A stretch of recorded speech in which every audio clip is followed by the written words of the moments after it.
What is the scariest thing you have witnessed with your own eyes? Arrived at an accident about 30 seconds after it occurred. A friend of mine was driving and rolled the car. She was thrown clear, no seatbelt, wear them for frick's sake, and hit a tree. I found her, did first aid and helped the paramedics lift her onto the stretcher and into the ambulance. Her body stopped functioning about a week later, but it's pretty obvious she died there. Massive brain trauma. It just took a while for the end. Saw an old man slip and die at a bus stop in Portland early in the morning when I was a teenager. That was sad, but what really shook me was the way he was picked up by an ambulance. The sidewalk was washed off, and they left. Within 15 minutes people were occupying that space waiting for a bus, and it was like it had never happened. I saw a semi-truck start barreling down the grass median on an interstate highway in Florida, which at first struck me as funny until they started driving into oncoming traffic. We were in a Jeep, so we drove way off the side of the highway in the grass just as the truck hit a Toyota in front of us, and then slammed into one of the pilings on an overpass. The truck driver died instantly. I tried to work the other guy free, but was pinned and tied and he died within a couple of minutes. They probably slept through the whole thing. The Toyota had 4 college students driving home for Thanksgiving. I went to check on them after the trucker died. It looked like the driver swerved away so the truck hit his side, immediately killing him and the passenger behind him. The other 2 didn't appear to be hurt, but were in shock. My friend and I kept the other 2 talking until the EMTs arrived. When I was 15, my mom suddenly ended up in the hospital. Long story short, she needed immediate heart valve surgery or she was going to die. I will never forget saying goodbye to her and holding her for what felt like seconds and decades, and then watching my little brother hug her goodbye too. He didn't understand. We had just told him he was adopted 2 weeks prior and all he knew was the only person who had ever been a mom to him was about to die. My family all hugged her and waited in the waiting room. 8 hours later the ER doctor came out and said she flatlined 3 times, but she lived. She was told then she had 6 months to live and was diagnosed with a rare genetic disease that I was then diagnosed with following. That was 9 years ago. No matter what happens in the future, I will thank God, the heavens, or whoever is responsible for giving me the extra time with my mom. She's still going today and very well, but that was rough. A job I used to work at. My boss had a heart attack in his office and died in the middle of the shift. The office lights were motion activated, so we thought he left to go something. As it was dark, I went into the office to get a new radio and there he was, leaned back in his chair with his eyes wide open. Scariest thing I've ever seen. In late May 2013, I was going to visit my aunt and uncle, who lived in Moore, Oklahoma, and I got there around the 18th. 2 days later, a tornado warning was sent out, and we saw the clouds get darker as time went on. And then I saw a blockage of cloud touch the ground. I watched as that thing grew and came towards town, with the sirens blaring all round. It was simultaneously the most horrifying yet beautiful thing I had and still have ever seen in my entire life. I stood there for about a minute before I got pulled away and brought down to the storm cellar. When we came back up, all that was left was foundation. Just this past Saturday I hit the local bar to get some carryout and a growler. I saw a friend outside and chatted for maybe 3 minutes when another guy took a step, tripped, and face planted hard into a stepped area of concrete. In the blink of an eye this guy was within minutes of dying. He began convulsing and vomiting uncontrollably, could not speak, and was bleeding profusely from his head, nose, and ears. He hit so hard that his nose was shattered and his skull split open across his forehead. EMTs were stunned and got him out of there as fast as possible. The bartender came out and washed more blood and vomit than I have ever seen from the pavement with buckets of hot bleach water. The scariest part was the speed at which this happened. People were standing so close to this guy, but he went down so fast and hard that there wasn't time to react and catch him. The violence of the impact was shocking. When I was 14, I cleaned rooms at this cheap motel that was used mostly for prostitution and partying doing drugs. I saw many disturbing things such as a crack pipe left in the room with baby diapers nearby, but the thing that haunts me the most was going into a room to clean and a person who stayed there had committed suicide by slicing open their own neck and bleeding out. I quit that day. When I was 9 or 10, I was in Florida and we went to this arcade pizza joint. Went to the bathroom and saw on a stall wall a boy's name and that it said he was here. Fast forward some time and I'm back in Indiana sitting in front of the TV as a kid and watching Unsolved Mysteries. They begin to talk about an abducted boy who the only clue they had was that bathroom stall and his name written in it. Gave me chills and then nightmares for weeks where I saw his name carved out in the stall. When I was a kid, probably around 10, I lived in a very seedy apartment complex in San Bernardino. One evening I witnessed this dude get shot up by the mailboxes. That was scary.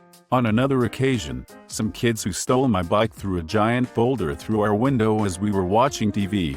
That was probably the scariest thing that happened to me directly. They did it as revenge, following me directing the cops to the bike and having them retrieve it. I was living in Naples, Italy, and got off a train to see someone shoot a man feet away from me. I'll never forget the woman who was with him screaming.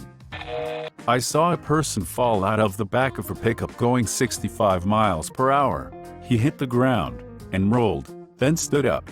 His baseball cap did not fall off. The truck he was in did not stop. I almost ran over him as he fell into my lane. It was clear he was in a little shock, so I walked him over to the side of the road and called 911. He had a mild case of road rash. It was summer, so short sleeves.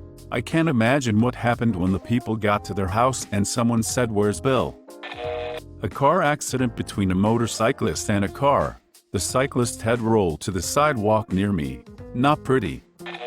Healthcare provider here. Was in my second year of school and was on clinical rounds for the summer. Next to last day, I had visited a cancer patient who wanted to leave, ask me anything, against medical advice, to go home, see his cat again, and die in peace. No problem, homie. I literally want you to go see your cat. Continued rounds until we heard a code called. Rushed back to find the guy's tumor in his lungs had ruptured and he was literally spewing blood on his bed and the floor as I walked into the room. Went unresponsive and watched them do like 10 minutes of CPR before calling it. Definitely had never watched someone die before that. Dead body whose skin was literally moving because of all the maggots under it. Freaky as frick. I haven't had the most adventurous life, but I remember one time when we were camping. My family was hiking around on this big rock and it started getting cloudy. My dad and siblings climbed up to the top of the rock, but my mama and I decided it was too steep for us. My dad reached up into the air and said he could feel static on his fingers. My little sister's hair starting standing up a little, and my dad was just standing there with my brother, laughing at the staticky feeling he got when he reached up. My mom and I tried to convince him to come down, but he wouldn't. Eventually he ended up getting down and no one was hurt. But I was terrified watching my little sister's hair stand up and my dad not do anything about it. He's a good dad, but sometimes he can be a moron. He didn't think the situation was that serious, even with my mom and I freaking out. I was with my mom at McDonald's. I was about 8 years old. We had just pulled up in the parking lot. A man came out, dragging his son by the collar. The kid was about 13 or 14 years old. He was also crying. The man grabbed the boy by the throat and slammed his head against the wall. I distinctly remember the boys choked off screaming. The man pinned him against the wall and hit him with a closed fist. My mom immediately called 911 and stepped out of the car to yell at the man, telling him to stop.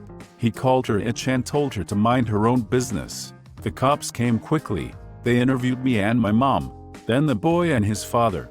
Then they let the man go home with his boy. The cops said they didn't see anything, so they couldn't prove anything. I remember being frantic, terrified. I begged them to stop the man from driving away. They ignored me, got in their car, and left. It was the most scared I'd ever been up until that moment. Watching the cops drive away and the black pickup with the dad and his son drive away as well.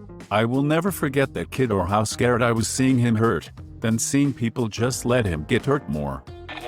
Me, a 25-year-old tram driver, once almost hit a group of teenagers who ignored all warning signs, causing me to hit the emergency brakes and injure 4 of the passengers in my tram, who fell to the floor due to the sudden stop of the tram.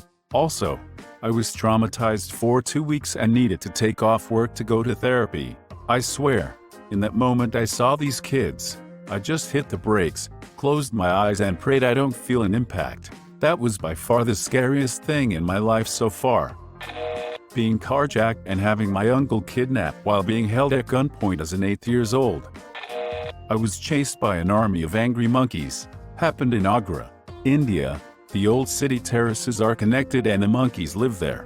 It has just rained and my neighbor went to terrace with a long stick to see if there are any water blockages. I and my brother accompanied him. Suddenly we could see an army of around 50 monkeys running towards us. The neighbor announced Varsity Bandar, Bago. Rainy monkeys, run equals the monkeys have become mad, because they are wet. Run! We all ran down the stairs and got into the first door that was open and closed the door. The monkeys came behind us and stayed there making all noises for 15 minutes. Maybe. That was the fastest I ever ran in my life. Me and my friends were climbing up and jumping off of a partially collapsed dam. The side with deep water was prob a 15-foot drop and you had to climb up the slick concrete to jump off again. The left half of the dam was whole and you could walk along the top. The right half was collapsed and had about an inch of water over it. The collapsed part was rubble with rebar and all kinds of sharp metal sticking out. I was climbing on the corner, partially over water, partially over the collapsed part, when I slipped about 1 foot from the top. One of my friends on the top grabbed the back of my life jacket at the last second and held me. For a few seconds I was fully suspended over a 60-foot drop with bad chute at the bottom. I managed to get a hold of the damn wall again and climb back up. I owe that guy my life.